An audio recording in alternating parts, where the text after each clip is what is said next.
Let me tell you a little story about this router here, this Verizon router.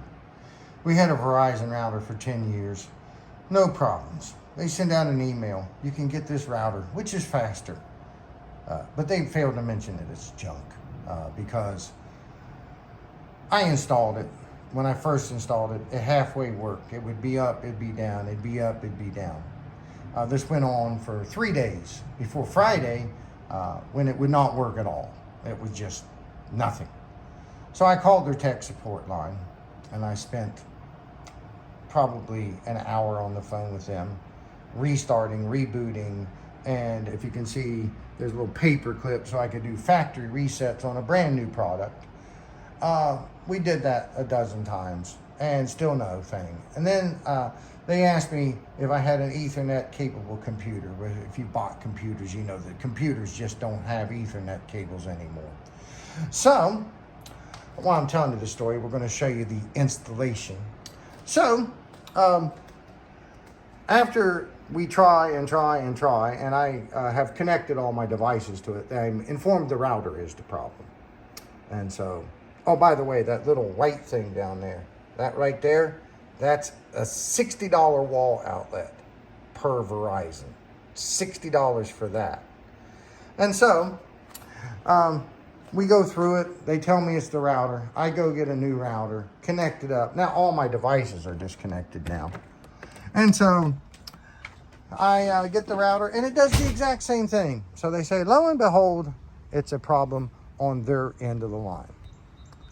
So, now I've wasted my time more. They tell me a technician has to come out. So, I make an appointment for Sunday at 11 o'clock. Again, because I don't like to get up early because I work nights. The guy calls an hour early. So I try to jump up and say, oh, that's good news. They're going to be here early. So he comes out here. He replaces the router yet again. And the router, of course, does not work.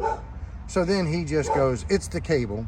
And he comes out, and a cable that was installed is yanked free and then installed again. This, my friends, you see that white cable laying on the ground? That, my friends, is considered an installed Verizon cable. That right there, that's considered installed. It was tucked up behind the siding, but after he yanked it out, he left it laying on the ground, basically. You can see that all the way down. This is the installation I got. So, he installed it. He left. He said everything was good. But I don't trust people. And so I decided that I would run a speed test.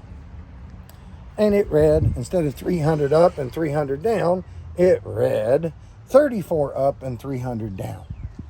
So I quickly called their tech helpline. I spent 2.5 hours on the line with them.